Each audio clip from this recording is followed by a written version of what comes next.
শুরু থেকেই চর্চায় চিরদিনই তুমি যে আমার ধারাবাহিকটি, কখনো ধারাবাহিকের অসমবয়সী প্রেমের গল্প নিয়ে, তো কখনো আবার ধারাবাহিকের নায়ক নায়িকার বিবাদকে কেন্দ্র করে।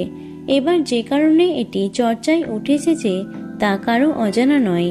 ধারাবাহিক থেকে হঠাৎ করেই চিরতরে বিদায় দেয়া হয়েছে গল্পের অন্যতম প্রধান চরিত্র মীরাকে।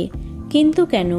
যে কোনো ধারাবাহিকে কোনো চরিত্রের জন্ম হওয়া এবং আচমকাই শেষ হয়ে যাওয়ার কাহিনী নতুন কিছু নয়, কিন্তু চুক্তিতে থাকার পরেও যে এমনটা হবে তা ভাবেননি মীরা চরিত্রাভিনেত্রী তন্নি লাহা রায়। চিরদিনই তুমি যে আমার ধারাবাহিকটি যখন শুরু হয়েছিল তখন মূলত দেখানো হয়েছিল আর্য সিংহ রায় কিঙ্কর এবং মীরার চরিত্রকেই, সঙ্গে অবশ্যই অপর্ণা ছিল। তারপরে নিত্য নতুন চরিত্র যোগ হয়েছে গল্পে।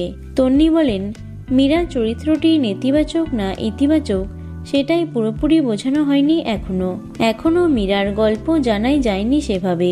জানুয়ারি মাসে শেষ শুটিং করেছিলাম, অপেক্ষা করতে বলা হয়েছিল।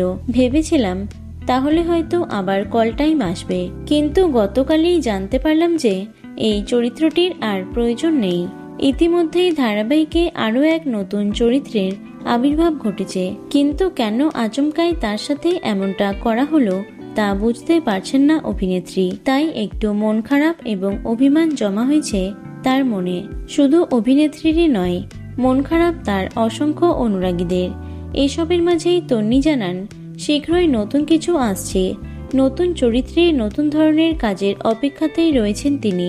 তো বন্ধুরা, চিরদিনই তুমি যে আমারে মীরাকে কে কে মিস করছো অবশ্যই কমেন্টে জানিও। ভিডিওটি লাইক এবং শেয়ার করো। এছাড়াও টলি দুনিয়ার অন্যান্য খবর পেতে চ্যানেলটি অবশ্যই সাবস্ক্রাইব করে রেখো।